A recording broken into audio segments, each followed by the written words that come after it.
Patutlah kita memanjatkan syukur kepada Allah kita di sorga untuk kesempatan yang luar biasa yang Dia berikan bagi kita saat ini untuk merenungkan nasihat firman Tuhan.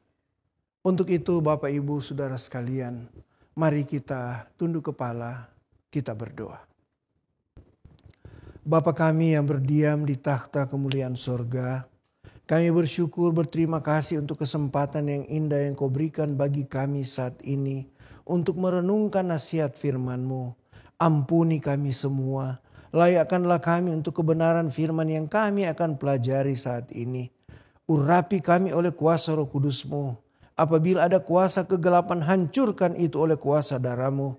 Bersabdalah ya Bapa, kami siap untuk mendengar. Di dalam nama Tuhan Yesus kami sudah berdoa dan mengucap syukur selalu. Haleluya. Amin. Adapun judul renungan pada saat ini adalah tunjukkan warnamu. Agar dapat memahami lebih dalam akan tunjukkan warnamu, mari kita buka satu ayat di dalam Alkitab. Di dalam 3 Yohanes 1 ayatnya yang ke-11. Di sana dikatakan sebagai berikut. Saudara yang kekasih, janganlah meniru yang jahat, melainkan yang baik. Barang siapa berbuat baik, ia berasal dari Allah. Tetapi barang siapa berbuat jahat, ia tidak dapat melihat Allah.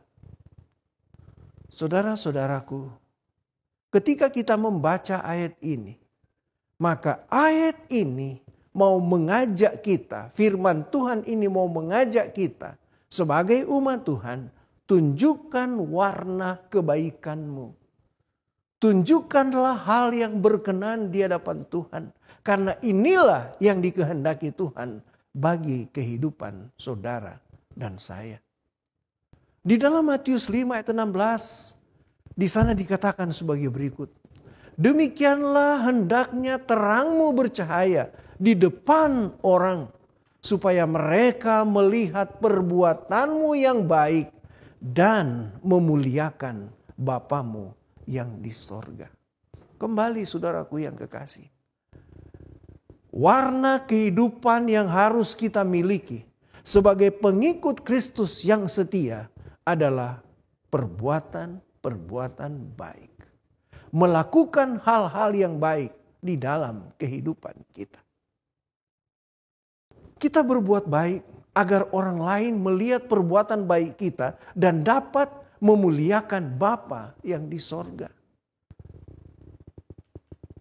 Pada suatu kali, ada seorang anak muda sedang membersihkan akuarium dari pamannya.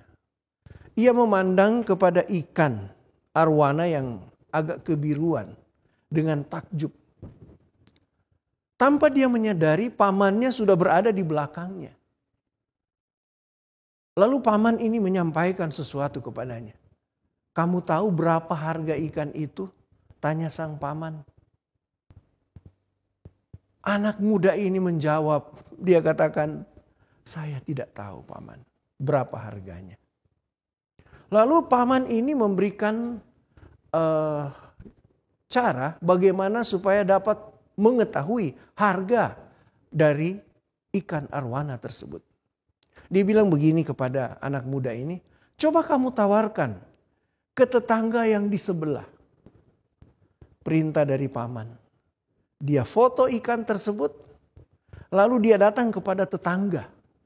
Kemudian setelah selesai berbincang dengan tetangga, kembalilah si anak muda ini kepada pamannya. Lalu paman ini berkata kepadanya, ditawar berapa ikan arwana tersebut? Lalu jawaban yang diberikan oleh anak muda ini, dia katakan, harga Rp50.000 saja paman. Jawaban yang diberikan oleh anak muda ini. Lalu mendengar hal tersebut, paman ini berkata lagi kepada anak muda ini. Sekarang kamu pergi ke toko yang menjual ikan hias. Kamu pergi ke sana, Lalu coba tawarkan ke mereka berapa harga ikan ini kepada mereka. Lalu dia berangkat menuju ke toko tersebut.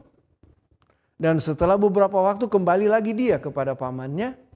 Lalu paman ini bertanya, berapa ia tawar ikan itu?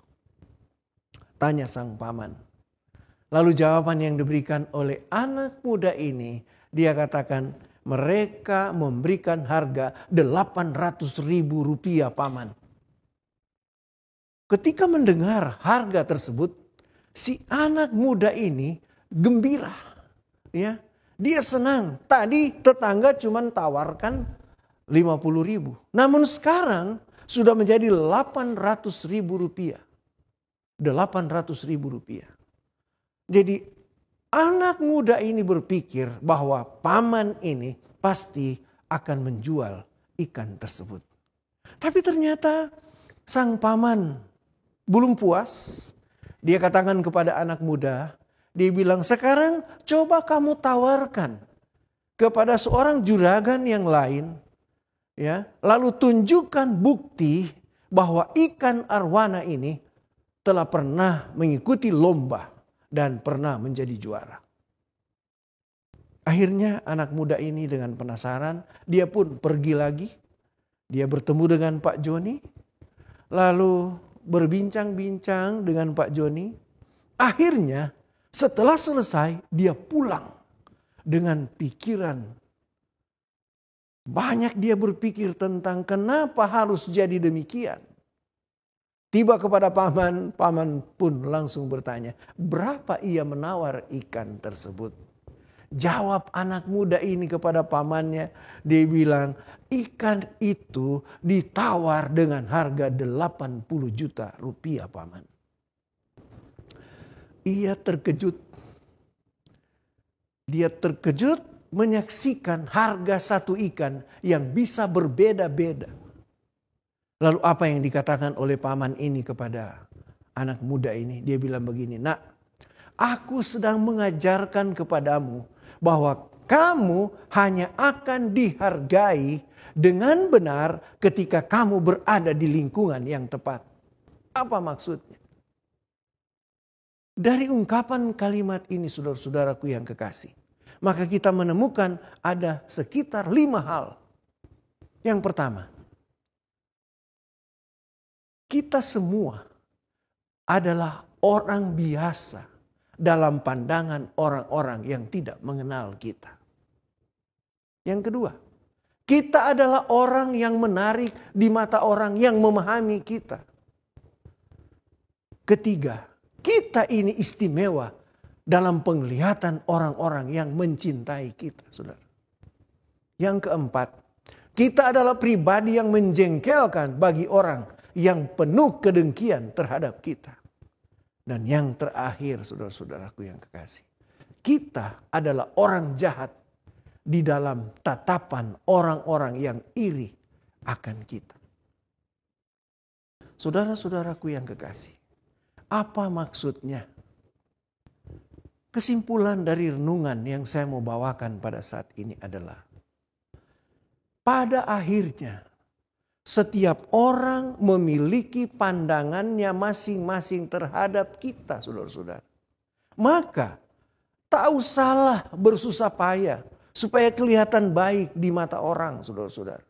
Yang kita harus lakukan adalah tetaplah berusaha untuk terus melakukan kebaikan dan menjalankan apapun dengan ikhlas. Ayat Alkitab sebagai kesimpulan pelajaran kita pada saat ini. Apa hasil yang kita akan dapatkan di dalam kehidupan kita ketika kita tetap melakukan karya kebaikan kepada sesama kita manusia? Amsal pasal 3 ayatnya yang keempat berkata, maka engkau akan mendapat kasih dan penghargaan dalam pandangan Allah serta manusia.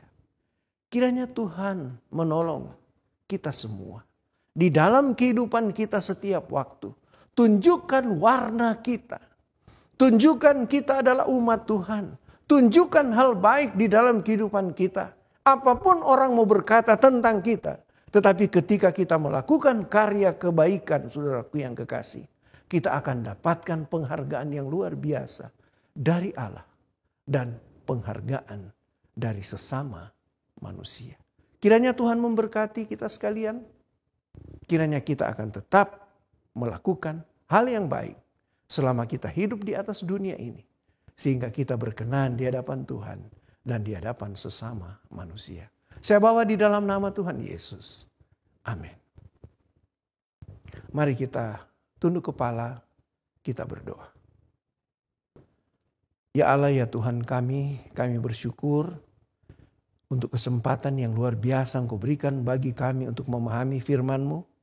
Biarlah firman ini akan menolong kami sebagai umat-umat Tuhan yang hidup di akhir zaman ini untuk tetap melakukan karya kebaikan di dalam kehidupan kami. Dan kami percaya Tuhan akan selalu menolong kami agar kami dapat melakukannya di dalam kehidupan hari lepas hari.